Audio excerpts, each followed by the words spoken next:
P.O. Valerise berkemah part 2. Tengah hari, kami telah sampai di tempat perkemahan. Kami turun dari bus dengan membawa barang-barang kami. Kulihat keindahan hutan yang akan kami jadikan tempat berkemah, memang berada di tengah hutan. Namun tak begitu rimba, masih termasuk hutan yang tidak menyeramkan menurutku. Karena tak begitu jauh dari jalan yang kami lalui ini. Guru pengawas memimpin kami untuk masuk ke hutan. Anak perempuan berjalan lebih dulu di belakang guru olahraga. Sedangkan anak laki-laki berjalan di belakang bersama dua guru lainnya. Sepanjang jalan menuju area perkemahan, aku melihat pemandangan hutan yang rindang dengan pepohonan yang tinggi dan berdaun lebat. Hari sudah sangat siang, terik matahari masih dapat masuk ke dalam hutan melalui celah pepohonan. Kami terus berjalan bersamaan agar tak ada yang hilang. Sekitar 200 meter berjalan, kami sampai di tengah hutan yang terang. Pepohonan rindang hanya tumbuh di setiap sisinya saja. Sementara di tengah-tengah seperti lapangan bola yang hanya ada tanah juga beberapa bekas camping kelompok lain. Lapangannya sangat luas. Muat untuk menampung 5-10 tenda ukuran besar.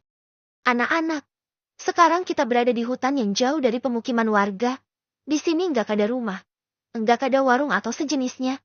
Kita benar-benar akan hidup apa adanya di dalam hutan selama 3 hari. Selama hidup di alam bebas, kita hanya akan mengandalkan makanan dan minuman yang kita bawa dari rumah. Untuk ke toilet dan mandi kita hanya bisa menggunakan air jernih di sungai yang terletak di bawah tempat ini. Jaraknya hanya 100 meter. Jadi gak terlalu jauh. Bapak minta, untuk kalian yang mau ke sungai, jangan pergi sendiri, tapi harus dengan teman. Tentu saja dengan teman sesama jenis ya. Jangan ada yang nakal dengan pergi bersama yang beda jenis. Bapak akan hukum kalian nyebur ke sungai kalau terjadi. Pak Rendra, guru olahraga di sekolahku, menjelaskan dengan sedikit bercanda. Kami semua tertawa mendengar candaannya. Dia guru muda yang berparas cukup tampan. Usianya sekitar 35 tahun. Lebih tua dari Om Jason. Sudah menikah dan memiliki 2 orang anak. Dia termasuk guru favorit di sekolah kami. Karena selain tampan dan gagah, Pak Rendra juga humoris. Dia tak jarang membuat kami tertawa saat mengajari kami berolahraga. Guru pendamping yang kedua adalah Bu Jovanka. Dia adalah guru fisika. Termasuk guru kilo yang kami takuti. Meskipun wajahnya cantik, dia itu sangat galak dan tegas, membuat muridnya patuh saat pelajarannya berlangsung. Berbeda dari saat mengajar, saat di luar pelajaran Bu Jovanka sangat ramah dan baik. Bu Jovanka berusia 33 tahun, belum menikah tapi sudah bertunangan. Rencananya dia akan menikah tahun depan. Begitulah kurang lebih gosip yang aku dengar dari teman-temanku. Dan yang terakhir, guru pembimbing kami adalah Bu Zahara. Dia ini guru satu-satunya yang mengenakan hijab di sekolah kami. Dia guru matematika. Pembawaannya ramah dan teduh. Wajahnya lumayan cantik dengan kulit sawo matang khas wanita Jawa. Usianya 40 tahun. Sudah menikah dan memiliki 2 anak. Suaminya seorang tentara, yang kini sedang melakukan tugas di lapangan. Bu Jovanka dan Bu Zahara berdiri di kedua sisi Pak Rendra. Dia seolah seorang suami dengan 2 istri. Hahaha. Anak-anak, sekarang kita mulai mendirikan tenda ya. Kalian akan dibagi menjadi beberapa kelompok supaya bisa muat di dalam tenda. Anak perempuan berjumlah 17 orang. Berarti kita akan membaginya menjadi 3 kelompok. 2 kelompok dengan 6 orang dan 1 kelompok dengan 7 orang termasuk Ibu dan Bu Zahara. Silahkan kalian pilih mau dengan kelompok siapa aja bebas asalkan sesuai hitungan. Bu Jovanka mulai membagi kelompok pada anak perempuan. Kami sibuk memilih teman untuk dimasukkan dalam kelompok kami. Aku tak mau jauh dari Imelda dan Zulaiha. Kami akan berada dalam satu tenda dengan 2 teman lainnya dan Bu Zahara. Sementara Bu Jovanka masuk ke dalam kelompok 2 yang berisikan 6 anggota termasuk dirinya. Dan 7 orang lainnya tanpa guru. Setelah menentukan kelompok anak perempuan, kini giliran anak laki-laki yang hanya 13 orang selain Pak Rendra. Mereka dibagi menjadi 2 kelompok, di mana 1 kelompok dengan berisikan Pak Rendra dan 1 kelompok lagi tanpa Pak Rendra. Sudah diputuskan bahwa kami akan mendirikan tenda sebanyak 6 buah, untuk 6 kelompok berbeda. Kami pun mulai bergotong royong mendirikan tenda bersama-sama. Pukul jam 15:30, tenda kami selesai dibuat, sudah berdiri sempurna. Sebagian kami pergi ke dalam hutan untuk mencari kayu bakar yang akan kami gunakan untuk membuat api unggun nanti malam. Masuk ke dalam hutan pun kami dipisahkan dengan anak laki-laki. Kami tetap diawasi oleh Pak Rendra. Sebagian lagi mempersiapkan untuk memasak makan malam, karena hari sudah mulai gelap. Kami dengan cepat mencari ranting-ranting kayu untuk dijadikan bahan bakaran nanti malam, dan diminta untuk segera keluar dari dalam hutan karena senja mulai tiba. Keluar dari hutan, kami mengumpulkan hasil pencarian kami. Ranting-ranting itu ditumpuk menjadi satu agar mudah menggunakannya. Anak-anak, bagi kalian yang ingin mandi di sungai, bisa pergi bersama-sama ya. Sebelum matahari terbenam sebaiknya kalian pergi ke sungai untuk mandi, lalu membawa sebagian airnya kemari untuk memasak mie instan nanti malam. Dan untuk yang beragama Islam, Ibu sarankan kalian tetap melaksanakan kewajiban kalian, ambil air wudhu di sungai dan syalat di dalam tenda. Bu Zahara mengingatkan kami. Baik Bu, jawab kami semua. Sebelum matahari terbenam, anak perempuan semuanya turun ke sungai untuk mandi, karena hari sudah mulai sore. Kami saling berjaga bergantian agar dapat mandi dengan tenang. Karena bisa saja anak laki-laki mengintip kami dari atas sana. Aku mandi dengan cepat. Karena tak ada waktu lagi, matahari sebentar lagi akan tenggelam. Aku segera mengisi botol plastik dengan air sungai yang jernih. Untuk dimasak nanti, lalu mengambil air wudhu dan naik kembali ke perkemahan bersama yang lain. Setelah kami, gantian anak lelaki yang turun ke sungai untuk mandi. Sementara menunggu azan maghrib, kami memasak air di dalam teko stainless untuk menyeduh minuman instan atau mie instan cup yang kami bawa. Tak berlangsung lama, matahari terbenam. Aku menatap jam tanganku. Sudah waktunya syalat maghrib. Aku masuk ke dalam tenda dan melaksanakan syalat maghrib dengan menggunakan mukena parasut yang aku bawa. Tak hanya aku, Zulaiha dan beberapa temanku yang sekeyakinan turut melaksanakan syalat maghrib. Sementara yang lainnya ada yang sedang datang bulan, ada juga yang berbeda keyakinan termasuk Imelda yang seorang Nasrani. Setelah syalat maghrib, kami semua keluar untuk memasak makan malam. Aku lebih memilih menyeduh mie instan dalam cup agar lebih mudah. Setelah makan malam, kami menyalakan api unggun yang besar, dikelilingi oleh kami semua. Kami bernyanyi dengan diiringi musik dari gitar yang Pak Rendra mainkan. Suasana menjadi sangat hangat dan menyenangkan. Aku merasakan suasana baru di alam bebas. Waktu menunjukkan jam 21:34. Aku sudah mulai mengantuk. Aku dan Imelda juga Zulaiha masuk ke dalam tenda untuk tidur.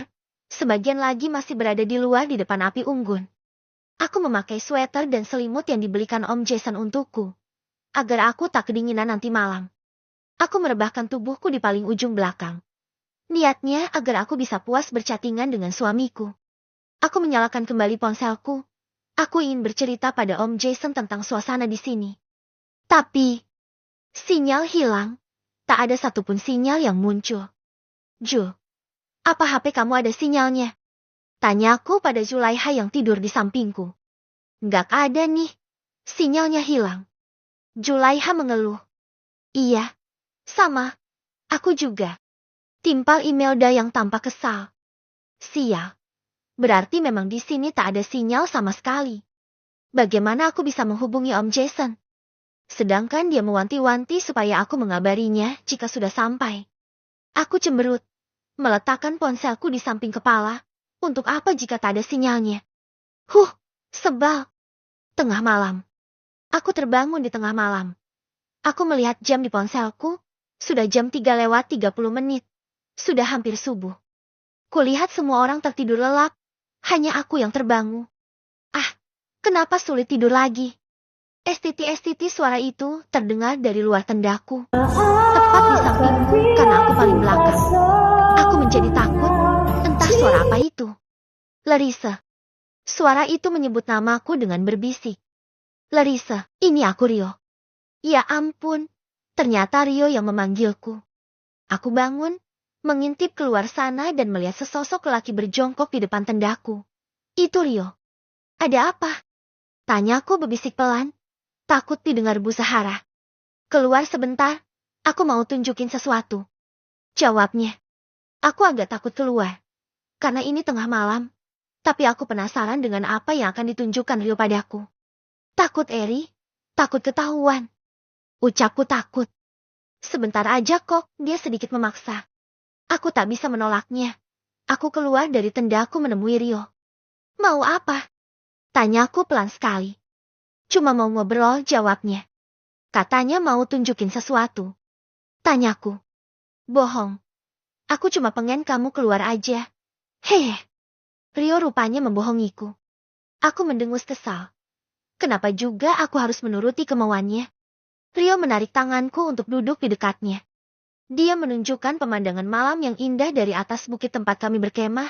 Aku dapat melihat hamparan hutan yang luas di kegelapan malam. Terdapat cahaya yang berkilauan di sana. Cahaya kunang-kunang malam yang berterbangan menghiasi hutan. Sungguh indah pemandangannya. Aku sangat takjub. Indah kan? Tanyanya. Iya, jawabku. Aku memandangi pemandangan langka itu dengan rasa yang takjub. Kurasakan sentuhan di tanganku. Rio memegang tanganku erat. Akal sehatku ingin melepaskannya. Tapi tubuhku membiarkannya. Entah karena aku suka Rio atau apa. Tapi aku tak ingin genggaman tangannya lepas begitu saja. Aku suka kamu. Ucap Rio. Aku tak dapat melihat jelas wajahnya karena gelap. Tapi aku yakin dia serius. Aku cinta kamu, tambahnya meyakinkanku. Aku menatapnya dalam kegelapan, lalu kurasakan sentuhan di bibirku. Aku terkejut. Rio mencium bibirku. Astagfirullah. Tidak. Aku sudah bersuami. Aku mendorong tubuh Rio pelan. Tubuhku bergetar. Aku telah mengkhianati Om Jason tanpa aku sadari. Maaf, Ferry. Aku gak bisa. Ucapku pelan. Aku bangkit berdiri untuk masuk kembali ke dalam tenda. Tapi Rio menahanku. Jangan tolak aku kayak gini. Aku suka sama kamu sejak kamu pindah ke sekolah. Aku cinta sama kamu, Ucap Rio serius. Kau juga suka kamu. Tapi aku sudah menikah. Aku tak bisa. Maaf. Aku gak bisa, Eri. Aku melepaskan tangannya dan kembali masuk ke dalam tenda. Aku masih bergetar.